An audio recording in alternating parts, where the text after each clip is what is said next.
We often hear that we should be kind and prioritize others' needs over our own. But does anyone warn us that being overly kind and caring can be dangerous? We live in a world where we don't always receive what we give, filled with generous people who find their giving depletes them both financially and emotionally. Could being too kind even jeopardize our own lives? Be surprised by the negative consequences that can arise when you're too kind. Today, I'll share 8 bad things that can happen if you're too nice and reveal 4 tough strategies to prevent people from taking advantage of you. Let's jump into the first point. You will have too high of hopes for people. The Stoics advised us to accept things as they are and not rely on others to make us happy. Giving without expecting much in return prevents disappointment and helps you practice emotional detachment, which leads to a calmer mind. Whether we realize it or not, it's difficult for us to be entirely selfless when we give. When we give everything, we expect others to reciprocate. However, when we need something important, people who are used to us doing everything will assume we can handle everything, especially our own needs. Because if we don't take care of ourselves, why would we take care of others?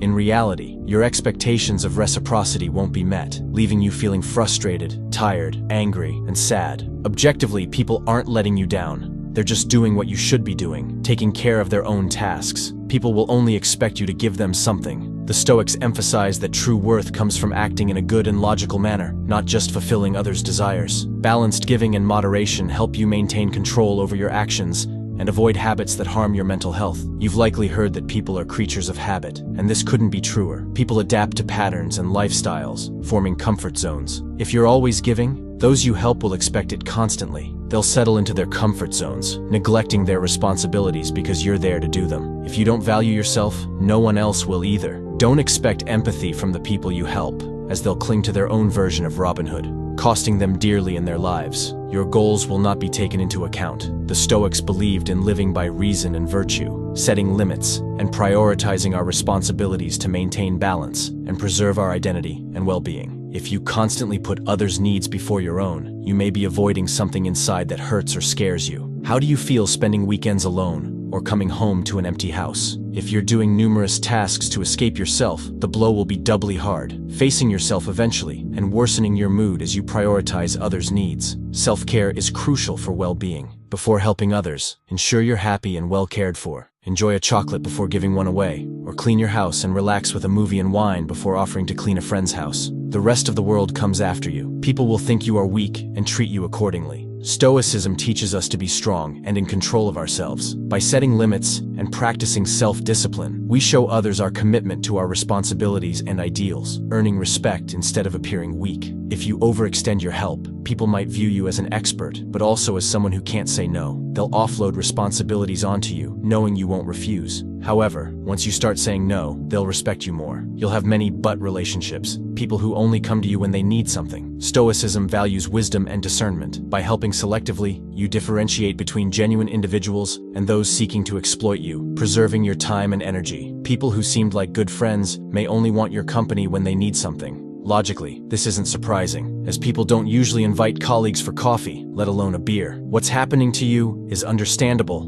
but not fair. Learn to handle it to avoid being taken advantage of. You'll attract people who want something, not those who want to give. With patient judgment, build mutually beneficial relationships. People enter our lives because their energies align with ours. Low vibrations attract negative, depressed individuals, while high vibrations attract positive, enthusiastic people. Giving too much drains your energy, lowering your vibration and attracting needy, opportunistic people. You could end up getting hooked on something. The Stoics taught calmness and self-control. Self-discipline in giving prevents bad habits, maintaining a healthy relationship with your actions. When scarcity is constant, the need for something grows, leading to addiction. Someone might notice you overindulge in drinking, eating, or gambling. Listen to those who care about you. They want to help you move forward. Anger at their observations might indicate a problem you're not seeing. You'll make people think twice. Stoicism teaches us to do good, regardless of others' opinions. By living according to our beliefs and principles, we build a strong image that withstands false accusations.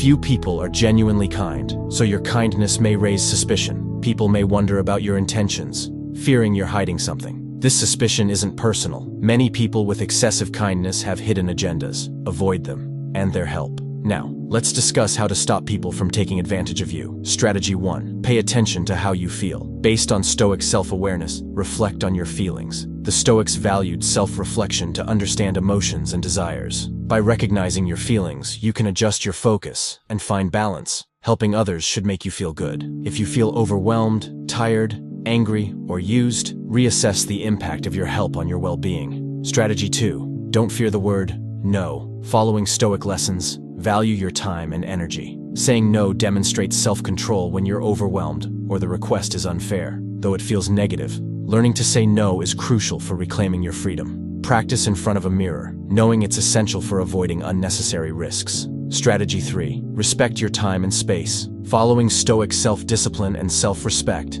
allocate time for self-care. Engage in activities you enjoy, like exercise, drawing, or listening to music. Schedule this time daily or weekly. If someone asks for help during this time, kindly decline, prioritizing your well-being. Offer help at a different time, ensuring you maintain your personal space. Strategy 4. Identify and distance yourself from energy vampires. Following Stoic principles of self-discipline and wisdom, recognize which relationships drain you. Avoid people who consistently deplete your energy, preserving your health and demonstrating Stoic self-control. Helping energy thieves is futile. They thrive on complaints and negativity. Focus on those who genuinely benefit from your support. In conclusion, Stoic wisdom advocates balance in all things, including generosity. Giving too little seems selfish, while giving excessively drains your energy, time, and money. Seek balance between prioritizing others' needs and your own. Remember, the magic word no is your ally. And if someone offers you a ride, You're living in a world where your joy isn't tied to the love you get from others, where the longing glances,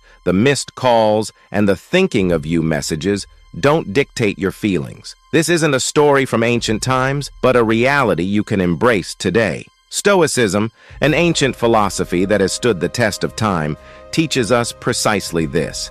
It empowers us to find inner peace and happiness regardless of our external circumstances. But how does this relate to wanting someone to miss you? In the realm of love and relationships, we often crave the attention and affection of others, believing that external validation is key to our happiness. Yet, Stoicism introduces a counterintuitive approach. By focusing on self-improvement, fostering emotional independence, and appreciating the present moment without attachment, we inadvertently become more attractive and, ironically, more likely to be missed. In today's video, we delve deep into the Stoic way of living and loving. By embracing the principles of Stoicism, we can enrich our lives and transform our relationships in unexpected ways. Stay with me as we explore how to make them miss you, not by playing games or strategizing every move, but by becoming a beacon of self-sufficiency and contentment. As always, your support means the world to us. A simple yet impactful way you can help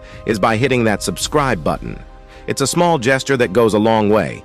Please stay with us throughout the entire video, as every part has been carefully crafted to guide you towards a more fulfilling and stoic way of living. In our quest for happiness and fulfillment, it's incredibly easy to fall into the trap of seeking external validation. We often measure our worth by the reactions, opinions, and attention we receive from others, especially in personal relationships. But what if I told you there's a more empowering, enduring path to happiness? The Stoic path teaches us to focus on what's within our control, our thoughts, actions, and reactions, while accepting what we cannot control, which includes the feelings and behaviors of others. This doesn't mean becoming indifferent or emotionless. Rather, it's about recognizing that true contentment and self-worth come from within, not from someone else's approval or attention. Think about it. When we hinge our happiness on being missed or desired by someone, we give away our power. We become reactive to their actions or lack thereof, which can lead to a roller coaster of emotions. However, Stoicism offers us the tools to step off this ride. By cultivating virtues such as wisdom, courage, justice, and moderation, we build a strong, resilient character that finds joy in self-growth and personal achievements. This doesn't mean we should isolate ourselves or stop caring about others. Stoicism doesn't advocate for emotional detachment, but for emotional resilience. It encourages us to form healthy, meaningful relationships based on mutual respect and understanding, not on neediness or dependency. Moreover, by prioritizing self-improvement, we naturally become more intriguing and attractive to others. People are drawn to individuals who are confident, passionate about their pursuits, and content with themselves. So ironically, the less we focus on making someone miss us, the more likely it is to happen